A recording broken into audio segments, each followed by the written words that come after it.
in fairness, we had access to most of the scripts in season 1. Yeah. So we knew where it was going.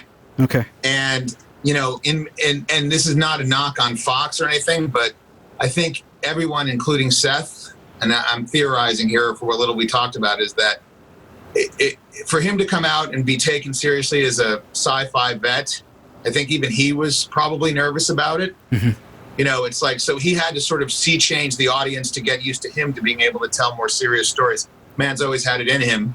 You know, everything is, I mean, this is his vision. This is his baby.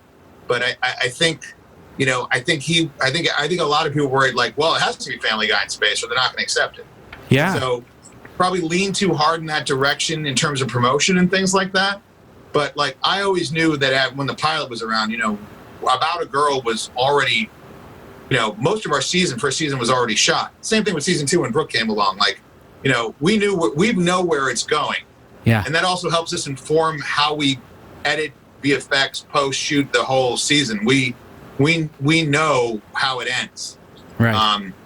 So the most frustrating part is waiting, 3 months, 6 months, 10 years, whenever long the hell we get this next season out, for the fans to see it. Because sometimes they'll ask a question and we're like, we just want to tell you the answer. Yeah. You know, but we can't. I know the answer. Yeah, and I'll be honest. I personally, when I first started watching the Orville, had a real problem not envisioning Brian as Ed Mercer, but just because it's Seth, right? So Brian the dog from Family Guy, and so I stuck it out, and it was around episode 5 that I really realized that, hey, this is like the genuine article. This is great, and now like I can't get enough of it.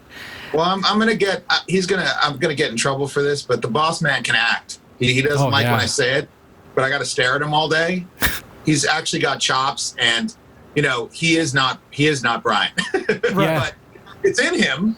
I mean, it's part of him, but he's, you know, if you saw the loudest voice and some other things, then you know he's got skills and depth and range. So for sure, it just, you know, he needed some screen time for people to know that.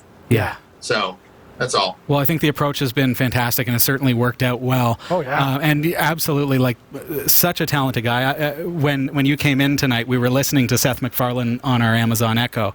I'd encourage you to try it. Just say "Shuffle Songs by Seth MacFarlane" and see what it comes out with.